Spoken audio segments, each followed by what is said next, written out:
Okay, so our next question is, how should you use technical debt to your advantage? This is a great question, and most CTOs in the world are faced with this at some point or another, actually, usually throughout their careers. But so, how do you use technical debt to your advantage? The first thing to remember is you really want to understand the ROI when you create technical debt.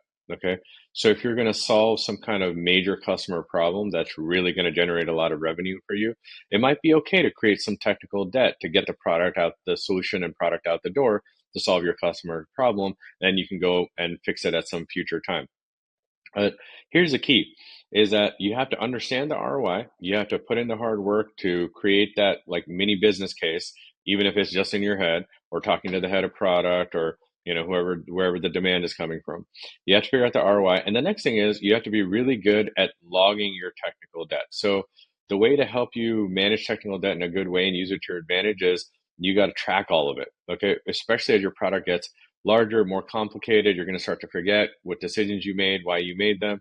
So you really want to track all your technical debt and its severity, and then be able to come back and fix it at future times when you have a different set of problems that you need to solve, right? So figure out the ROI, track it really well, and then the last thing to just note on using technical debt to your advantage is there's this long-term versus short-term thinking. Okay, it doesn't necessarily always follow that if you're trying to go super fast that you should create a ton of technical debt.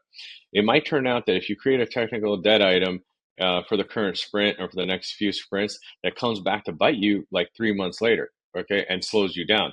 So you have to really carefully think through the technical debt you're creating and make sure that it doesn't hurt you in even like the medium term, because oftentimes it can happen in that way. So if you follow these tips, you're going to be managing your technical debt to your advantage in no time. Thanks so much for submitting the question. And if you want something else answered, go ahead and submit it in the comments below.